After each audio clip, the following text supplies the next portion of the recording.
Hello and welcome to the Open Job Pink Couch. Our guest today is a familiar face in the travel industry, Flemming Friisdahl. Welcome back to the hot seat, Flemming. Thank you. And big news from Flemming. You are launching this morning a new retail operation called the Travel Agent Next Door. So what is this initiative all about, Flemming? Well, that's a great question. Well, having worked in the travel industry for so many years, one of the areas that we both know that there's a need in is the home-based or independent contractor. And so right now, according to ACTA, about 22% of all retail locations are closing or merging over the last 4 or 5 years, or have. And they expect, give or take, that there's about 5,000 home-based agents today. And they would foresee that there's probably going to see a doubling of that over the next 4 to 5 years. So to me, that's a perfect market and perfect opportunity, and somewhere where I think that I bring a uniqueness to it, and that's why I'm going into that. So you're launching a home-based travel agent program in Canada. Yeah. So the first question that arises, and I imagine in most viewers' minds, is why do we need yet another one?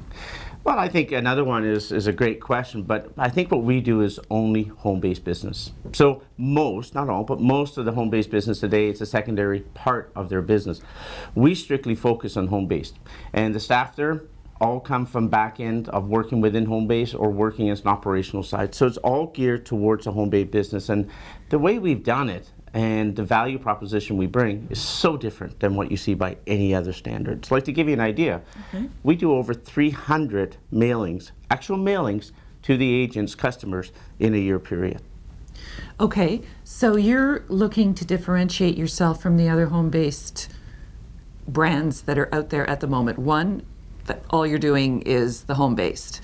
Two, you're going to provide some additional marketing support. But let's talk a little bit about the positioning, because I'm curious, the name, the Travel Agent Next Door, kind of a cool name. And what's the idea behind that? Well, a good friend of mine, Brad Miron, you know Brad, Yes. In the fall of last year, when he was taking a little R&R, he helped me develop this by doing some focus groups with actual end consumers. Oh, yeah. And it was a matter of coming up with a name that defined who you are.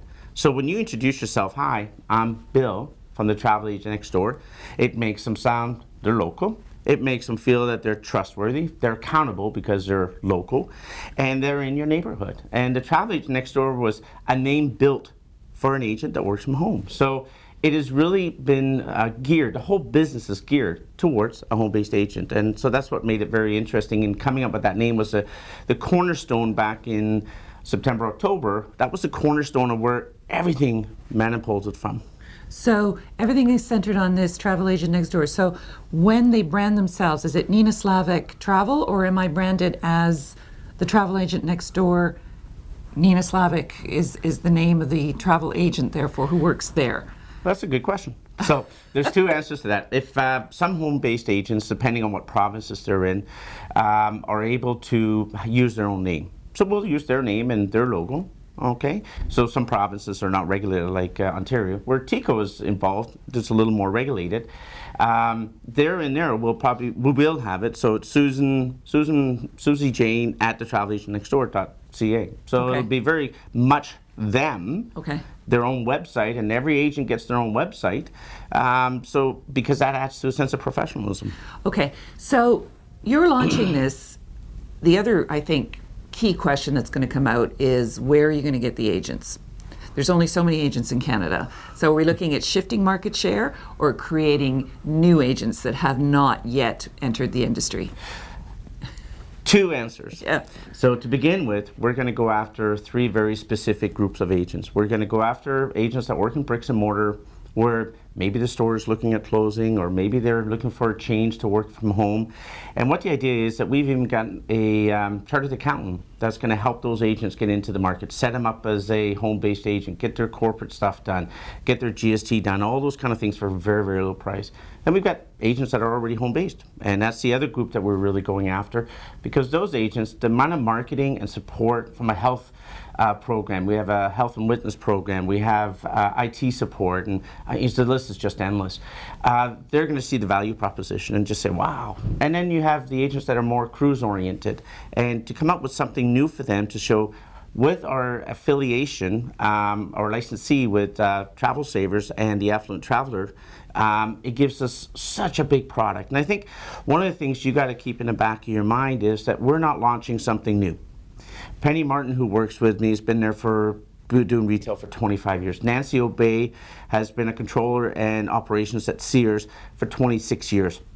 I've been doing this for 24 years. So Travel Savers, who's doing a lot of it, there's not really anything we're developing new.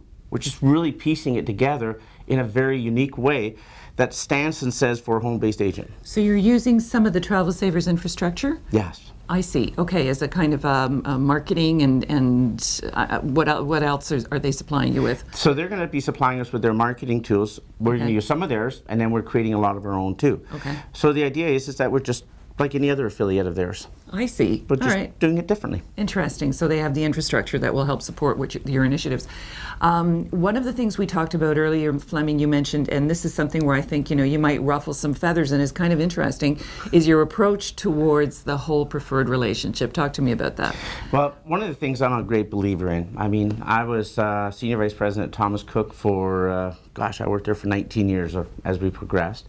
And one of the things that always irked me a little is that if everybody's preferred and nobody's preferred, and when you go to a conference and there's 150 or 170 suppliers, it's very difficult for a supplier to stand out. So we've very much limited our suppliers that we're working with for approved and preferred. Now we still have the whole Travel Savers list that we can use so we've got the whole product list, but you can get up to 100% of the commission for approved supplier and preferred. So it's a very different approach. So it's, without going into it, because I'll take the whole time, but we've got a very unique approach. And let me just say this, every supplier we've talked to, except for possibly one, have all signed up to what we've done. And I've talked to over 30. And it's just because they look at this and they say, wow, this is fresh, this is new, this is different, and this is a win for the agent and a win for us. So how are you picking which ones are going to be preferred? It's based on really experience within Canada, what suppliers are needed by the agent. And just going back to Travel Savers for a minute, they have a home-based program called Nest. Yeah. Is this the same as Nest, or how does it differ? No, Nest is, well, first of all, Nest is owned by Travel Savers. Okay. And I'm just an affiliate or licensee of Travel Savers. I see. And Nest is a non-hosted solution, so it's a great program, but it's a U.S. program. In Canada, you can't have that. Okay. Because of TICO, you have to be part of an agency. You have to be part of an organization. So they can't bring Nest up in Canada. They could in Saskatchewan, Manitoba, Ontario, those prairie provinces, but no, it's not the same. Flemming, it's nice to see you back in the business. Congratulations on pulling all of this together, and we look forward to talking to you again in about 6 months, what do you say, to get an update on how it's going. Oh, hopefully sooner we're going to be there. Okay. And one little thing, we wouldn't be here if it wasn't for the hard work of a lot of people, including my wife, who she's the one that pushed me to doing this. Is that right? Thank you very much for having me, Nina. Thank you very much. We look forward to talking to you. Thank you, Flemming.